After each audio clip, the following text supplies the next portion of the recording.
I'm on vacation in Mexico, but I'm going to show you how I just styled my hair with this. So starting off with my hair up in sections. It's just easier if you start at the bottom and work your way up. But this is the TYMO ROVY and this is the Compact. You can see how little it is. So not only is it great for people with shorter hair, it's also perfect for traveling. It was super small and very lightweight. So taking a small section, I applied my heat protectant and then I did a little bit of back combing because we're going for big hair here. Now listen carefully.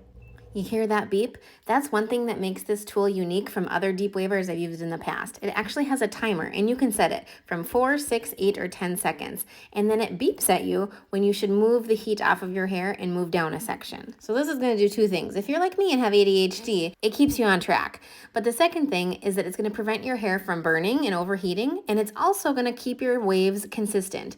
Instead of having some waves that are softer or not as crimped as other ones, it keeps them consistent throughout your style. Now notice I had a large section there that I just back combed. I'm busting that up into a couple smaller sections, otherwise we're gonna get more frizz. Now I said we're going for big hair, so here's a tip to achieve max volume. Notice how the TYMO, the label, was facing up when I did the first section. Now I have it facing down. This is gonna create a variety of waves so that every single section isn't laying exactly on top of each other and kind of falling in place together, you know what I'm trying to say? But instead they're gonna push against each other, creating more space between the waves, creating more volume. Now this tool can get very hot, so I highly encourage you to start at the lowest heat setting possible and work your way up. So always use a heat protectant, but start on the lowest heat setting possible, see how it waves, and then turn up the heat from there. You just don't wanna burn your hair, all right? And I personally am very careful with the hairs around my face. Those always just seem to be a little bit more fragile, probably because I mess with them more than the rest of my head. So for example, on the back of my hair, I use the 6-second timer, but on the front of my hair, the hairs around my face, I hold it for a shorter period of time. I don't necessarily wait for the beep. Now here's a trick for you. To avoid getting that kink at the top of your hair, we're gonna change our sectioning. So I was going horizontally all the way up until this point.